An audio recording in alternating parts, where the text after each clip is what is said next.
Jedna z úžasných pomôcok, ktorú môžete použiť nielen ako lektor na hodine, ale aj doma s deťmi, je takáto klasická tabuľka.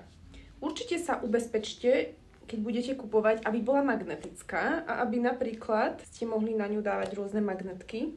Toto konkrétne sme dostali darček z nadácie Rozum a Cit. A máme takéto slniečka. Ja som to tento týždeň využila napríklad na kurze Net and Friends, kde sa učí pesnička, kde sa počíta do 20. A teda každé dieťa si na tabuľku nalepilo 20 týchto slniečok. A potom, ako som pustila pesničku, tam sa spievajú tie čísla v istom rytme.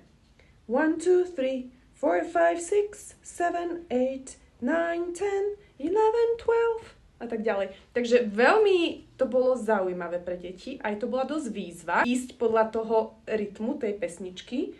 Takže to je jeden spôsob. Potom, samozrejme, sú rôzne magnetické pomôcky, ktoré môžete použiť. Toto konkrétne máme ovocíčko.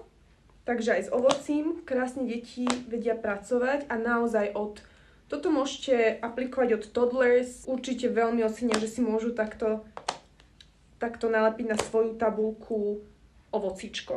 A samozrejme, že okrem magnetiek viete krásne využiť tabuľu na písanie. Áno, a znova deti milujú, keď majú svoju tabuľu a môžu si tam napísať, čo chcú, respektíve čo im vy vydáte. Viete to využiť aj s tínedžermi.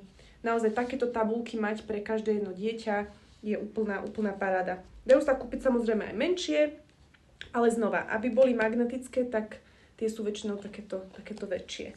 Čo je tiež super, čo robíme, je, že môžete samozrejme mať jednu túto tabuľu a pracovať s ňou kolektívne. A ja to napríklad využívam, keď sa predstavujeme, už sú to staršie deti, a teda takto sedíme okolo tabule a ja poviem My name is Veron, V for Veron, and we pass the marker. A deti píšu svoje písmená, tým si precvičíme abecedu a tým je to znova také zaujímavejšie intro do hodiny.